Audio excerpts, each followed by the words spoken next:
대부분의 사람들이 장시간 앉아서 일하다가 일어서거나 무거운 물건을 들 때 또는 교통사고나 욕실 등에서 넘어진 낙상사고로 흔히들 느껴지는 증상이나 통증에 이렇게들 생각하거나 얘기합니다. 아, 내 허리 또는 목에 디스크가 안 좋은가 봐.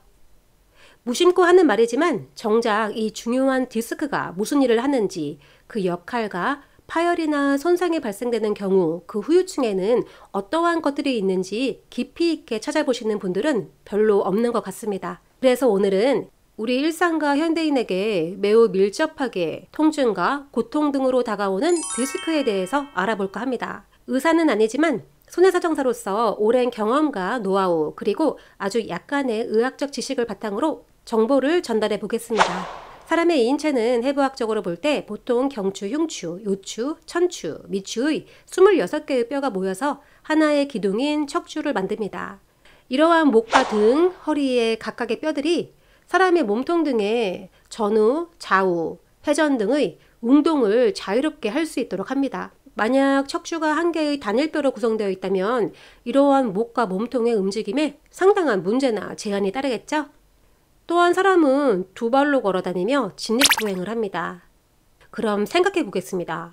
우선 움직임에 있어서 경추인 목과 몸통에 해당하는 흉추 및 요추를 앞으로 숙이거나 뒤로 젖히거나 또는 좌우로 돌리는 회전을 할 때 단순하게 해당 부위 뼈로만 인체가 구성되어 있다면, 그리고 걸어 다닐 때나 뛰게 될 때 척추를 구성하는 뼈들에게 발생할 압력과 그 충격은 얼마나 크게 작용할까요? 혹시 예상이 되시나요? 저도 그 정도가 얼마나 될지는 모릅니다. 다만 척추가 척추체 뼈로만 구성되어 있다면 사람이 움직이거나 걸을 때마다 해당 뼈끼리 충돌이나 마모가 발생하여 심각한 손상이 유발될 거란 생각은 해봅니다. 따라서 목 등의 척추뼈 움직임을 원활하게 하고 각 추체와 추체 사이에 충격을 완화하거나 방지하기 위한 장치로 말랑말랑한 섬유 연골이 존재하는데 이를 디스크 또는 추간판이라 합니다. 그렇다면 이렇게 중요한 기능적 역할을 수행하는 디스크가 파열된 경우를 무엇이라고 할까요?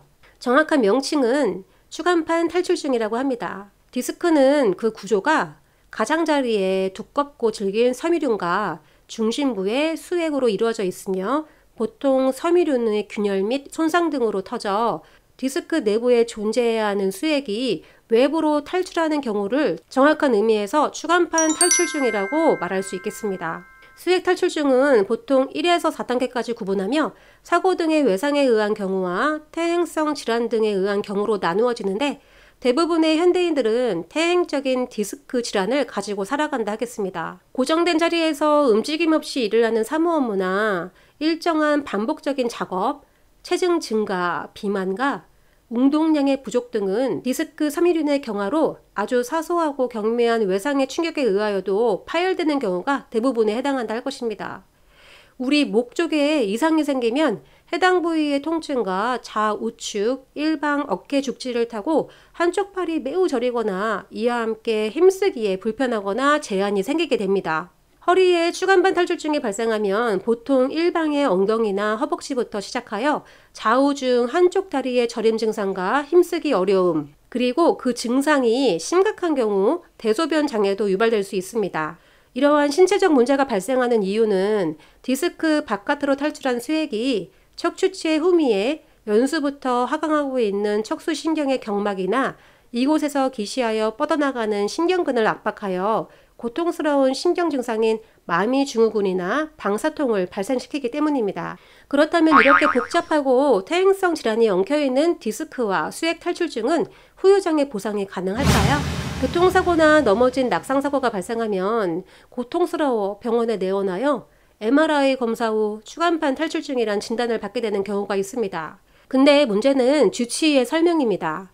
보통은 이 진단에 대하여 외상에 의하여 발생한 것이 아닌 원래 가지고 있던 퇴행적인 질환이라는 얘기를 듣게 됩니다. 그리고 이러한 의사의 설명에 환자인 당사자는 좀 황당해하거나 어이없어 하시는 분들이 있죠. 왜냐하면 자기는 사고가 발생하기 전까지 허리가 아프거나 이상이 있어서 병원에 찾아가 본 적이 없기 때문입니다. 그래서 자신들은 무척이나 건강했으므로 퇴행성 디스크라는 말을 납득할 수 없어 하십니다. 하지만 현대인은 위에서 앞서 설명해 드렸듯이 대부분 퇴행적인 디스크를 가지고 있습니다. 그렇다고 진단된 수액 탈출증이 100% 사고와 무관한 전적인 질병에 해당한다고도 못합니다. 왜냐하면 질병적인 요소가 있었으나 사고로 인해 외상의 영향이 그 상태를 더욱 악화시켰기 때문이라 하겠습니다.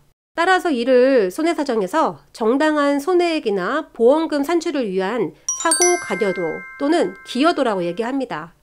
사고 내용이나 검사상 퇴행적 요소가 높다면 사고와의 연관성인 관여도는 낮게 평가 감정될 것이고, 이와 반대라면 후유장애에 대한 감정 요소인 사고 관여도가 높게 평가될 것이라 하겠습니다.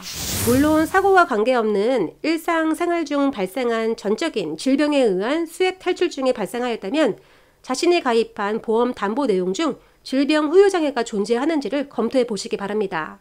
오늘의 보상 이야기는 여기까지입니다. 추가적으로 궁금하신 내용은 하단의 3당통을 이용하셔서 문의해 주시기 바랍니다. 감사합니다.